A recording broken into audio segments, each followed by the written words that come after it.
Published and copyright Oxford University Press, 1997. Chapter 1. Two Ships. The race began in the summer of 1910. On June 1st, in London, a black ship, the Terra Nova, went down the River Thames to the sea. Thousands of people stood by the river to watch it. They were all excited and happy. On the Terra Nova, Captain Robert Falcon Scott smiled quietly. It was a very important day for him. He was a strong man, not very tall, in the blue clothes of a captain. He was 41 years old, but he had a young face, like a boy. His eyes were dark and quiet. One man on the ship, Titus Oates, smiled at Scott. "What an exciting day, Captain," he said. "Look at those people. I feel like an important man." Scott laughed. "You are important, Titus," he said. "And you're going to be famous, too. We all are. Do you see this flag?" He looked at the big British flag at the back of the ship and smiled at Oates. "That flag is coming with us," he said. "In the Antarctic, I'm going to carry it under my clothes. We're going to be the first men at the South Pole, and that flag is going to be first, too." 5 days later, on June 6th, a man opened the door of his wooden house in Norway. He was a tall man with a long face. He waited outside the house for a minute. Everything was very quiet. He could see no houses, only mountains, trees, and water. It was nearly dark. The sky was black over the mountains. The man smiled and walked quickly away from the house, down to the sea. In the water, a big wooden ship waited for him. The man got onto the ship and talked and laughed quietly with his friends.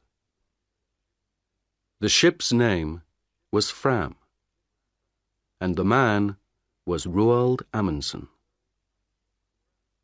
The Fram was the most beautiful ship on earth, Amundsen thought. His friends were the best skiers on earth, too. One of them, Olaf Bjaaland, smiled at him. "North Pole, here we come, Captain," he said. "Yes," Amundsen said.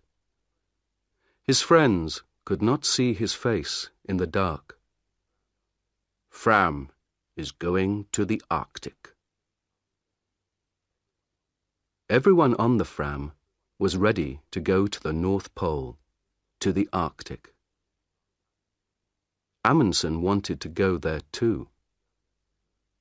But first, he wanted to go south. His friends didn't know that. At midnight, on June 6th, the Fram moved quietly away from Amundsen's house, out to sea.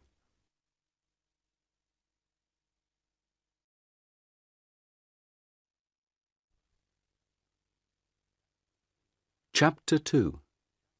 The Race. The Fram went to an island in the south of Norway. It was a very little island, with only one small wooden house, 2 trees, and nearly 100 dogs. "Look at that," Bjaaland said. "It's an island of dogs. There are dogs in the water, near the trees, on the house, dogs everywhere." 2 men came out of the house. "Hassel! Lindström!" Amundsen said. "It's good to see you. How many dogs do you have for me?" 99, Roald," said Hassel. "The best 99 dogs from Greenland. And they're very happy. They don't work, they just eat and play all day. They're having a wonderful summer here." "Good, good," Amundsen laughed. "But that's finished now. Hey, Bjaaland, stop laughing. Come down here and help me. Let's get all these dogs onto the ship." It was not easy. The dogs were fat and strong, and they didn't want to go on the ship. But at last, after 3 hours' hard work, all 99 were on the ship, and the Fram went out to sea again. The men were not happy. The weather was bad, the dogs were dirty, and some of the men were ill. They began to ask questions. "Why are we bringing dogs with us?" asked one man, Johansson. "We're going thousands of kilometers south, past Cape Horn, and then north to Alaska. Why not wait and get dogs in Alaska?" "Don't ask me," said his friend Helmer Hansson. "I don't understand it." The men talked for a long time. Then, on September 9th, Amundsen called everyone to the back of the ship. He stood quietly and looked at them. Behind him was a big map. It was not a map of the Arctic. It was a map of Antarctica. Bjaaland looked at Helmer Hansson and laughed. Then Amundsen began to speak. "Boys," he said, "I know you are unhappy. You often ask me difficult questions, and I don't answer. Well, I'm going to answer all those questions now, today. We began to work for this journey 2 years ago. Then, we wanted to be the first men at the North Pole. But last year, Perry, an American, found the North Pole. So, America was first to the North Pole, not Norway. We're going there, but we're too late." "I don't understand this," Bjaaland thought. "Why is Amundsen talking about the North Pole, with a map of Antarctica behind him?" Amundsen stopped for a minute, and looked at all the men slowly. No one said anything. "We have to go a long way south before we get to Alaska," he said. "Very near Antarctica, you know. And Captain Scott, the Englishman, is going to the South Pole this year. He wants to put his British flag there. An American flag at the North Pole, a British flag at the South Pole." Bjaaland began to understand. He started to smile and couldn't stop. He was warm and excited. "Well, boys," Amundsen said slowly, "do we want the British to put their flag at the South Pole first? How fast can we travel? We have a lot of dogs, and some of the most wonderful skiers on earth. Bjorland here is the best in Norway. So, I have an idea, boys. Let's go to the South Pole and put the Norwegian flag there before the British. What do you say?" For a minute or two, it was very quiet.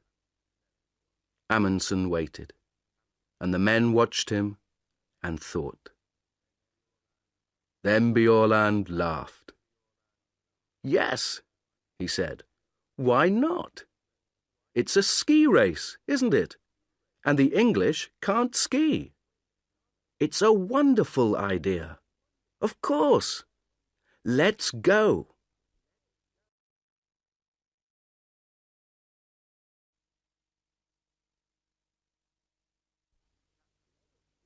Chapter 3. The Ponies. On October 27th, the Terra Nova arrived in Wellington, New Zealand. When Scott came off the ship, a newspaper man walked up to him. Captain Scott, can I talk to you, please?" he said. Scott stopped and smiled. "Yes, of course," he said. "What do you want to know?" "Are you going to win?" the man asked. "Win?" Scott asked. "Win what?" "Win the race to the South Pole, of course," the newspaper man said. "It's a race between you and Amundsen now. Look at this." He gave a newspaper to Scott.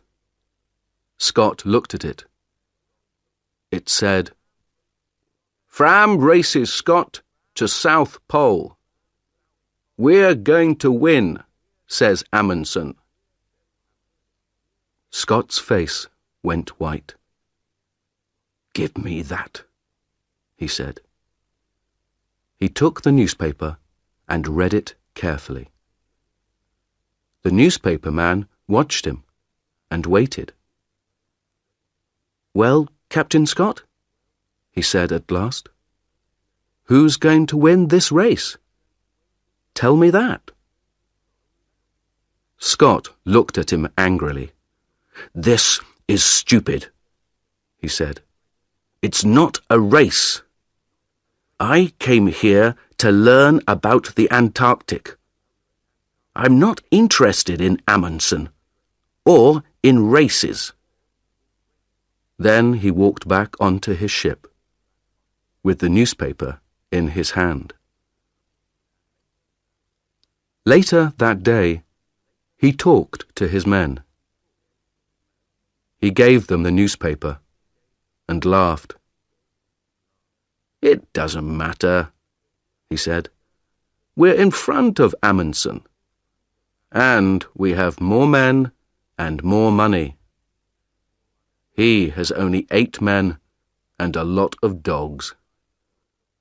I know about dogs. They don't work in the Antarctic. We have 16 men and the new motor sledges. They are much better. And tomorrow the ponies are coming. We need ponies, motor sledges, and good, strong British men. That's all. Forget about Amundsen. He's not important." Scott asked Oates to look after the ponies, but he did not let Oates buy them. When Oates first saw the ponies in New Zealand, he was very unhappy. Most of the ponies were old, and some of them were ill. "They're beautiful ponies, Titus," Scott said. "They come from China. They're wonderful ponies." Oates looked at them angrily and said nothing. Then he asked, "Where is their food, Captain?" "Here." Scott opened a door. Oates looked inside. He thought for a minute. "We need more food than this, Captain Scott.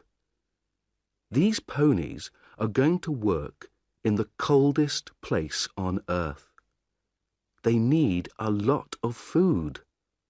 More than this." Scott smiled quietly. "We can't take more food on this ship, Titus. Where can we put it?"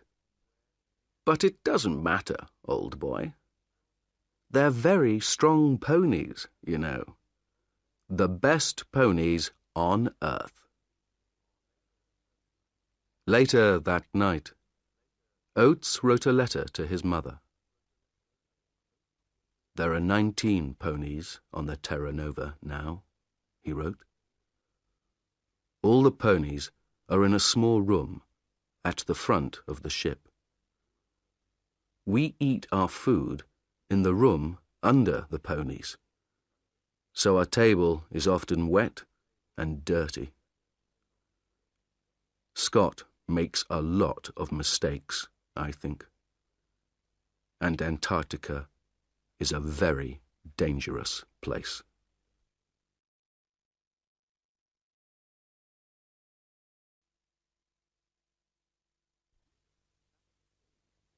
Chapter 4. Food Depots. The two ships, Terra Nova and Fram, arrived in Antarctica in January 1911, at the end of summer. The Englishmen and the Norwegians wanted to stay on the ice all winter. They wanted to be ready to go to the South Pole at the beginning of the next Antarctic summer. The dogs pulled the Norwegians' sledges. They ran quickly over the snow and pulled the big sledges from the ship onto the ice. The men ran beside them on skis. They put a big wooden house on the ice.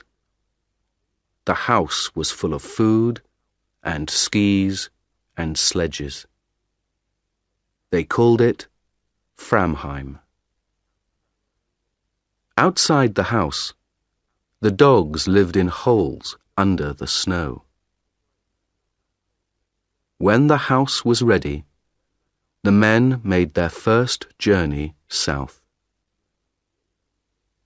Before the winter, they wanted to take a lot of food south and leave it in depots. For the long journey to the pole, they needed a lot of food, and they couldn't carry it all with them. On February 10th, 5 men, 3 sledges, 18 dogs, and half a ton of food left Framheim and went south. It was easy. The weather was warm for the Antarctic, between -7 degrees centigrade and -17 degrees centigrade. The snow was good, and the dogs and skis went fast. They went 50 or 60 kilometers every day. After 4 days, they reached 80 degrees south and made the first depot. Amundsen made his depot very carefully. It was very important to find it again next summer. So he put a big black flag on top. Then he put 10 flags to the east of the depot, each flag half a kilometre from the next, and 10 flags to the west. So, there were flags for 5 kilometres to the left of the depot and 5 kilometres to the right. Then they went back to Framheim and took some more food south, this time to 82 degrees south. This time it was harder. The temperature was sometimes minus 40 degrees centigrade, and there were strong winds with a lot of snow. The dogs and men were very tired, and the tents and boots were bad. At the second depot, they put out 60 flags to help them find it again. They came back to Framheim on March 23rd. It was nearly winter in the Antarctic. Their ship, Fram, was far away now, near South America. They were alone on the ice. Oates went with Scott to make the first British depot. They left Cape Evans on January 25th. There were 13 men, 8 ponies, and 26 dogs. The dogs were faster than the ponies. They ran quickly over the top of the snow, but the ponies' feet went through it. Every morning, the ponies started first, and the dogs started 2 hours later, because they ran faster. At night, the dogs made warm holes under the snow, but the ponies stood on top of the snow. It was minus 20 degrees centigrade. After 15 days, Oates talked to Scott. There was a strong wind, and the 2 men's faces were white with snow. 3 of the ponies are ill, Captain, Oates said. They can't go on. Don't be stupid, Oates, Scott answered. They're good, strong animals, the best ponies on earth. Not these 3, Oates said. They're ill and unhappy, and now they can't walk. Let's kill them and leave the meat here in the snow. We can eat it, or the dogs can. Of course not, Scott said angrily. These ponies are our friends. They work hard for us. I don't kill my friends. 3 days later, 2 of the ponies were dead. Scott's men were slower than Amundsen's. It took them 24 days to get to 80 degrees south. They made a big depot there and put 1 large black flag on top of it. Then they went back to Cape Evans. Their camp was on an island in the ice, and the sea ice moved sometimes. There were holes in the ice and black seawater under it. One day, 7 ponies went through the ice into the sea and died. 1 motor sledge also went into the sea.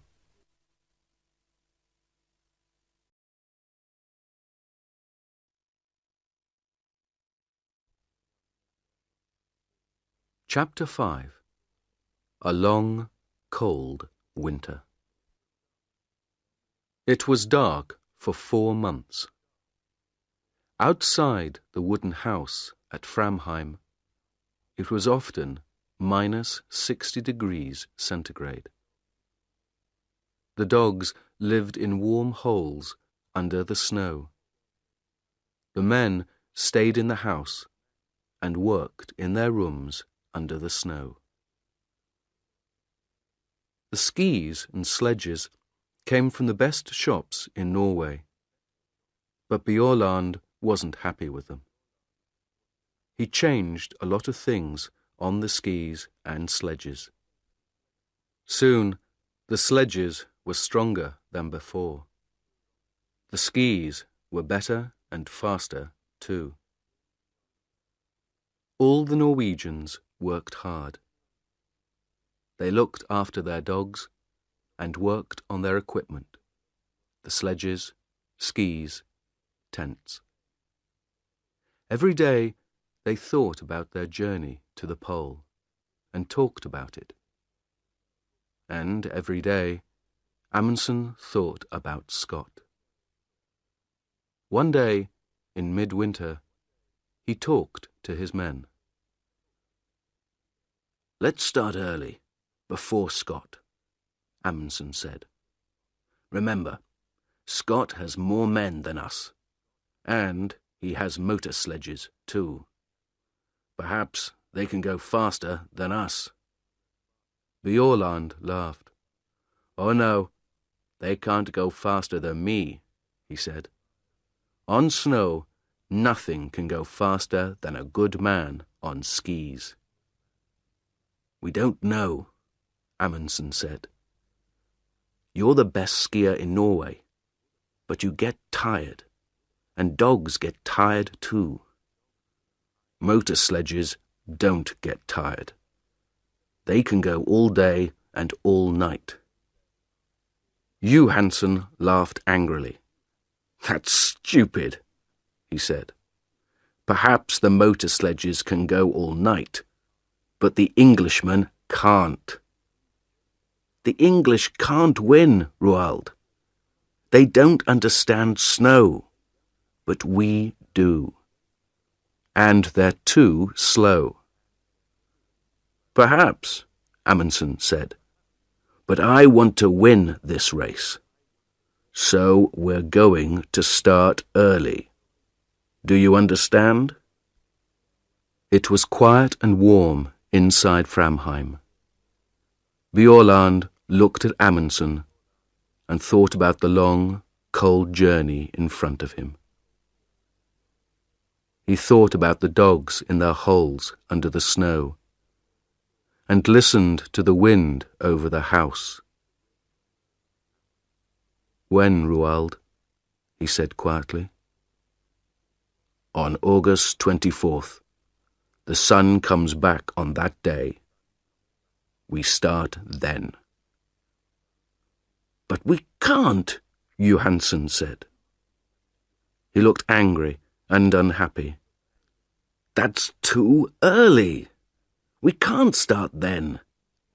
It's dangerous and stupid." Amundsen looked at Johansen coldly. "You're wrong, Johansen," he said. "We want to win, remember? So we start on August 24th. Bjaaland listened to the winter wind outside.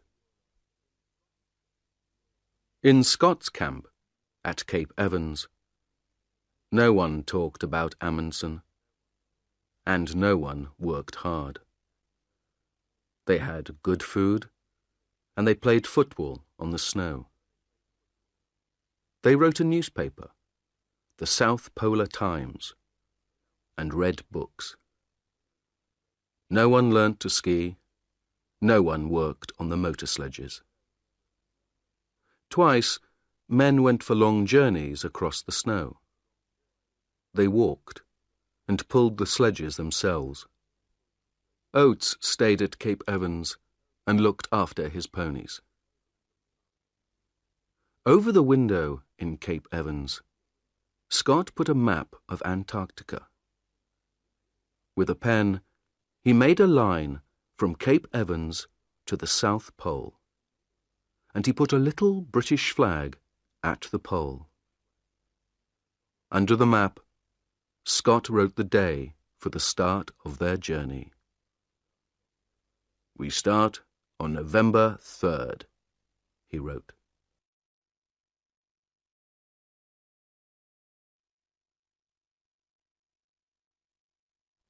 Chapter 6. A Bad Start. On August 23rd, the Norwegian sledges were ready. They took them outside, and the dogs pulled them across the ice. The sun came up for half an hour, but it was too cold, -46 degrees centigrade. They could not travel in that weather. They went back to Framheim and waited. They waited 2 weeks, until September 8th. Then, with the temperature at -37 degrees centigrade, they started. They ran happily across the snow to the south. 8 men, 7 sledges, and 86 dogs. Only Lindström, the cook, stayed behind in Framheim. At first, everything went well. They went 28 kilometers on Saturday and 28 kilometers on Sunday. It was easy. Then, on Monday, the temperature went down to -56 degrees centigrade. There was white fog in front of their faces. They couldn't see anything. But they travelled 28 kilometers. That night, in their tents, they nearly died of cold. Next day, they stopped and made snow houses. Inside the snow houses, it was warm. But everyone was unhappy. "I told you, Roald," Johansen said. "Even September is too early. We can't travel in this cold. Do you want us to die? Let's go back and wait for better weather." Amundsen was very angry. He was angry with Johansen, but he was angry with himself too. He knew Johansen was right.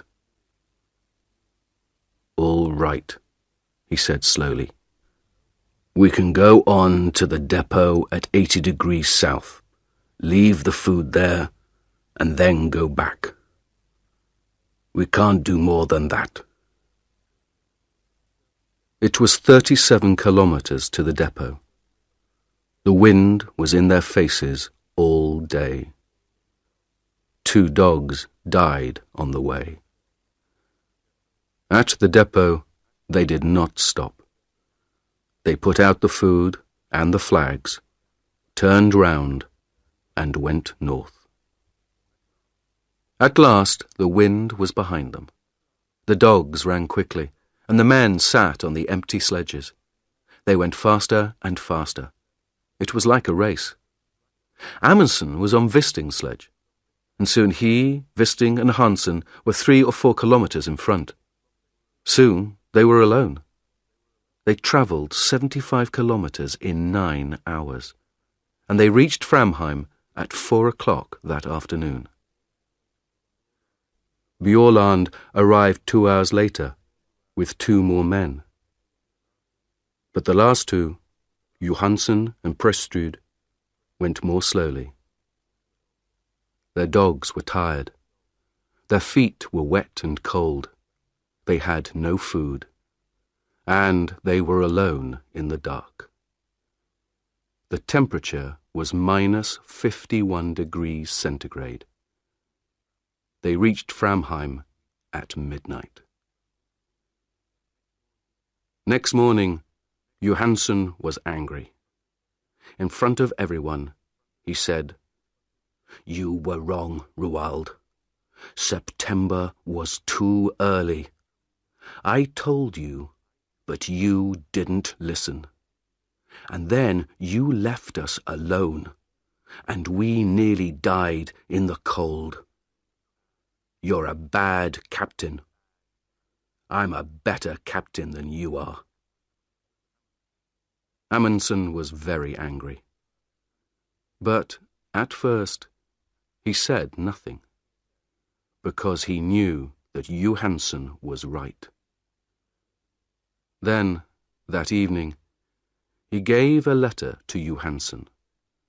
It said, "You aren't coming to the pole with me. When I go south, you can take some dogs and go east to King Edward VII land. You can go with Prestrud and Stubberud. You can be the first men to go there, but not to the South Pole." The Norwegians stayed in Framheim and waited. They lay in bed, listened to the wind outside, and thought about Scott and his motor sledges.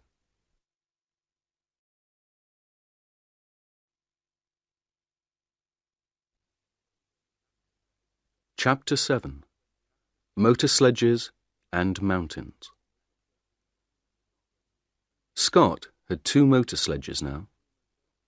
They were the first motor sledges in the Antarctic, the first on Earth. On October 24th, the motor sledges started south from Cape Evans. 4 men went with them, but Scott stayed at Cape Evans for another week. Oates was unhappy. He wrote to his mother, "We had a very bad winter here. I don't like Scott. We were here all winter, but he didn't learn to ski or to drive dogs. Our equipment is bad, and he doesn't think about other people. I'm going to sleep in his tent on the journey, but I don't want to."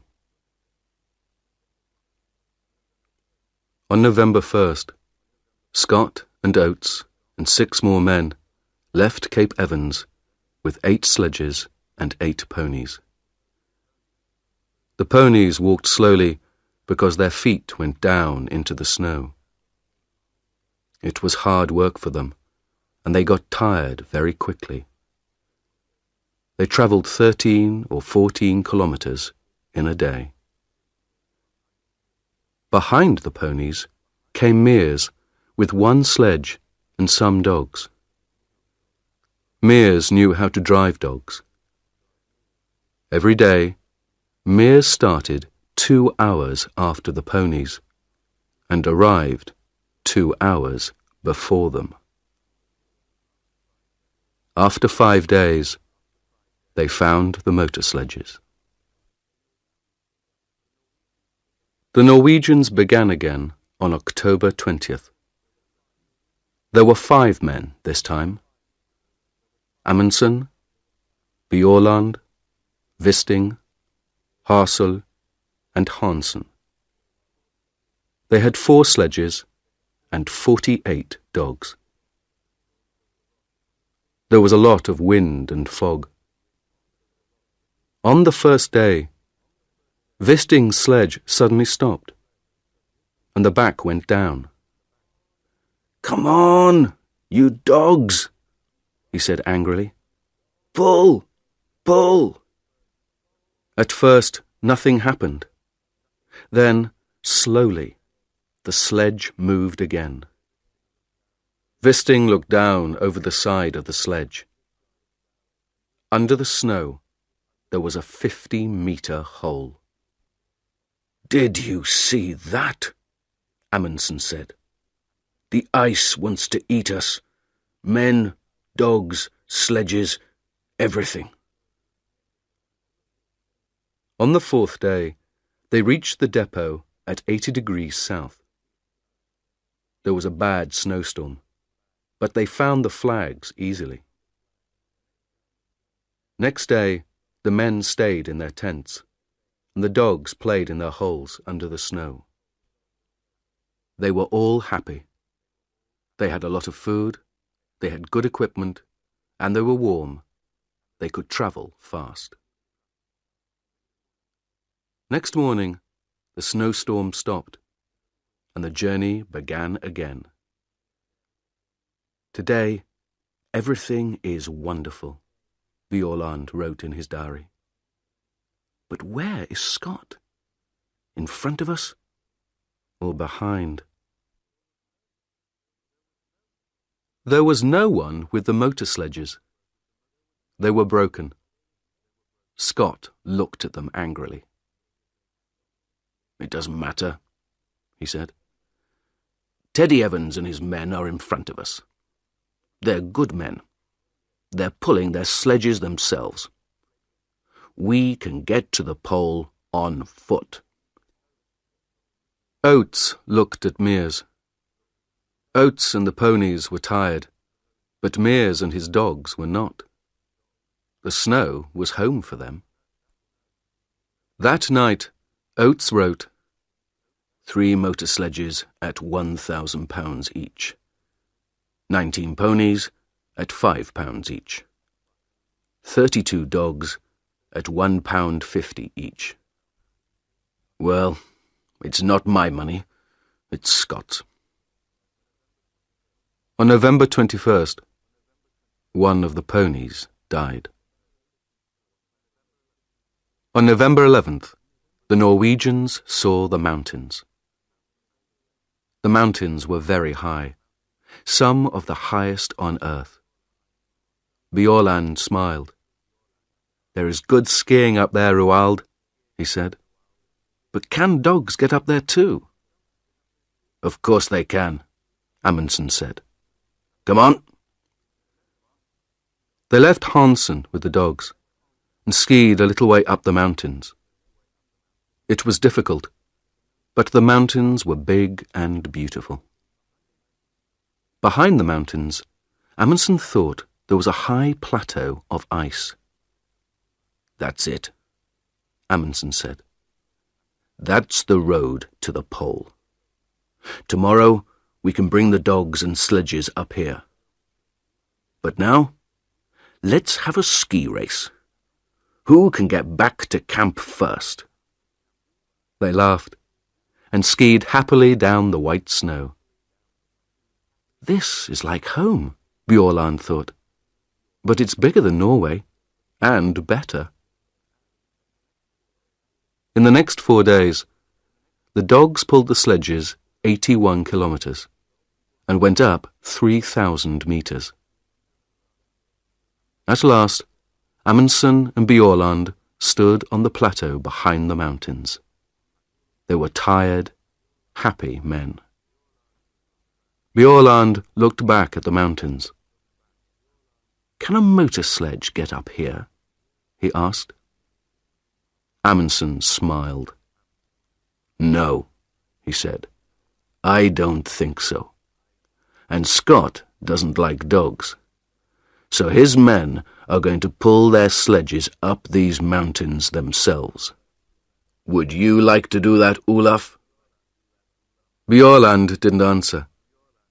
He smiled and skied happily away across the snow.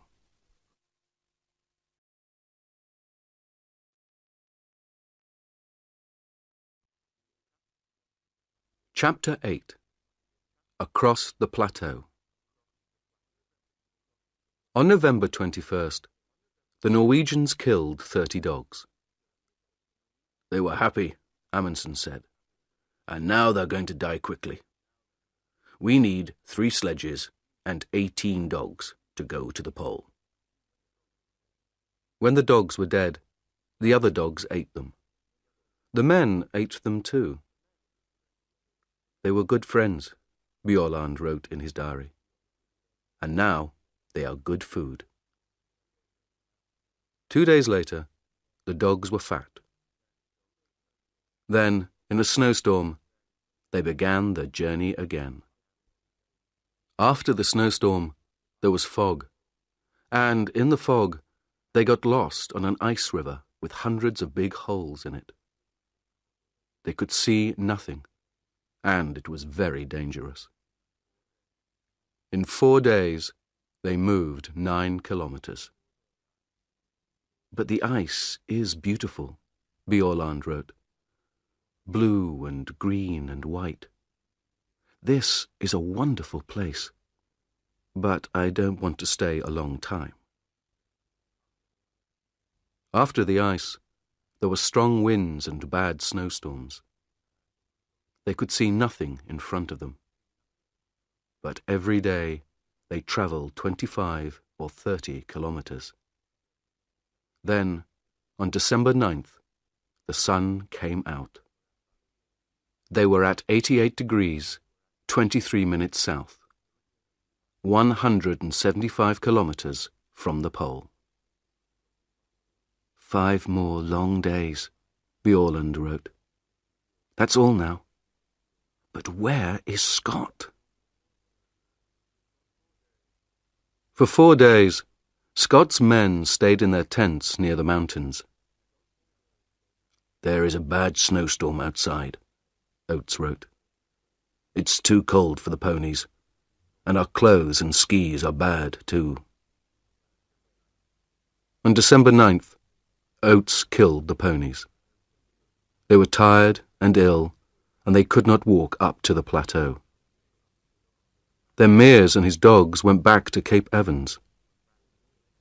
We can pull the sledges ourselves, Scott said. We can do it. We're all strong men. There were 2 sledges and 8 men. They went 24 kilometres a day. On December 31st, Scott said to Teddy Evans and the men on the second sledge, You can't ski well. Leave your skis here. So they pulled their sledge 24 kilometres without skis. Next day, Scott went to Teddy Evans's tent. You're ill, Teddy, he said. You can't come to the pole. Take 2 men and go back. Tomorrow. Teddy Evans was very unhappy. 2 men, Captain, he said. Why not 3? Because Bowers is going to come with me, Scott said. He's strong. We need him. But you have food on your sledge for 4 men, not 5, Evans said. And Bowers has no skis. I'm the captain, Teddy, Scott said. You do what I say. Take 2 men and leave Bowers with me. Oates wrote to his mother. I'm going to the pole with Scott. I am pleased and I feel strong. But in his diary he wrote, My feet are very bad. They are always wet now, and they don't look good. On January 4th, Scott's men left Teddy Evans and went on. Scott, Oates, Wilson and Edgar Evans had skis, but Bowers did not. They were 270 kilometres from the pole. December 14th, 1911, was a warm, sunny day. 5 Norwegians skied over the beautiful white snow. It was very quiet. No one spoke. They were excited and happy. 6 more kilometres, Bjaaland thought. Is there a British flag? I can't see a flag, but... Look, Hassel said. What's that over there? Bjaaland left his sledge and skied quickly away over the snow. What is it? He thought. Is it... No. It's nothing, he called. There's nothing there. Nothing. 3 kilometres. 2. Roald, Hansen called to Amundsen. Go in front of me, please. It helps my dogs. That's not true, Bjaaland thought. His dogs are running well today. But Hansen wants Amundsen to be first. The first man at the South Pole. They skied on and on, over the beautiful snow. Stop, Amundsen said. He waited quietly for his men. This is it, he said. Bjorland looked at him. But there's nothing here, he said. Amundsen smiled. Oh, yes, there is, he said. There's something very important here, Olaf. Very, very important. What's that, Roald? Us. We're here now. Isn't that important, Olaf? The four men stood on the snow and looked at him. Then, slowly, they all began to laugh.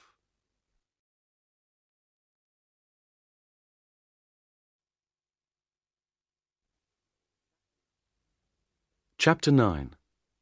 The End of the Race. The Norwegians stayed 2 days at the pole. They left a tent there, with a Norwegian flag on it. Inside the tent, they left some food, a letter for the King of Norway, and a letter for Scott. They left some more black flags near the pole, and one 28 kilometers north.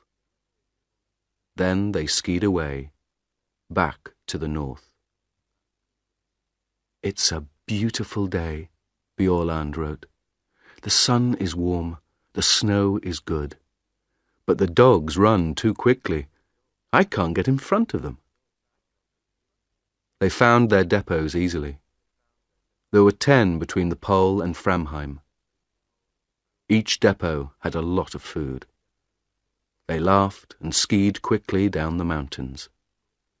Often they skied 50 kilometers a day. On Friday, January 26th, 1912, they came back to Framheim. It was 4 o'clock in the morning. Inside the wooden house, Lindström, the cook, was asleep. Amundsen walked quietly to his bed. "Good morning, Lindström," he said. "Is our coffee ready?" The black flags waited at the pole. "What's that, Captain?" Bowers said. "Over there." "Where?" Scott asked. "What? Oh, my God." They all saw the small black flag in the snow, 2 kilometers in front of them. Slowly, they pulled their sledge to it. Next day, January 17th, 1912, they found the tent and the Norwegian flag. Near it, Scott took the British flag from under his clothes and put it up. In his diary, Scott wrote, "This is a very bad day. We are all tired and have cold feet and hands. It is minus 30 degrees centigrade, and there is a snowstorm. Great God, this is an awful place." They turned north. 5 tired, unhappy men in the coldest, emptiest place on earth. On March 13th, 1912, Scott's wife, Kathleen, looked at her morning newspaper. "Norway's flag at South Pole," it said. She looked at it for a long time, and then began to cry. "What's the matter?" her friend asked. "My poor, poor husband," Mrs. Scott said. "What's happened to him? Where is he now?" Scott's men were always hungry. There were not many depots, and they were difficult to find. "We need to find the next depot today," Oates wrote. "But how can we find one black flag in all this snow? It's very difficult. And there is food for 4 men, not 5. They were all tired and ill, too. Oates's feet were black now, and he could not feel them. On February 16th, Edgar Evans died. On the 17th, they were past the mountains. At the depot there, they ate one of the dead ponies. Then they went on. 10, 11, 12 kilometers a day. They were ill because their clothes were not warm, and they didn't have much food. The temperature was sometimes minus 40 degrees centigrade. On March 7th, Scott looked at Oates's feet. They were big and black. "I can't pull the sledge now," Oates said. "It's very difficult to walk. Am I going to lose these feet, Captain?" Scott looked at Oates's feet and said nothing. On March 9th, they found another depot, but there was not much food. Slowly, they walked on. Oates's feet were worse every day. March 17th was Oates's birthday. He was 32. He lay in the tent and listened to the wind outside. He was very cold, very hungry, and very, very tired. He wrote a letter to his mother and gave it to Wilson. Then he got up and opened the door of the tent. He stopped in the door for a minute. Scott, Wilson, and Bowers looked at him. They didn't speak. "I'm going outside for a minute," Oates said. "I may be some time." They didn't see him again. At Cape Evans, the Englishmen waited. On December 11th, Mears and the dogs came back. On January 3rd, Teddy Evans and his 2 men arrived at Cape Evans. The Terra Nova came and went. Winter began. Scott did not come. The Englishmen waited all winter at Cape Evans. Then, on October 26, 1912, they started for the south. 2 weeks later, they found a tent. There were 3 bodies in the tent: Scott, Wilson, and Bowers. They put the bodies under the snow. Then they took the men's letters and diaries and went north to Cape Evans again. In Scott's diary, they read, "Oates died like a good Englishman. We all did. Please, remember us and look after our families. We did our best." No one found Oates's body, but he is there, somewhere, under the snow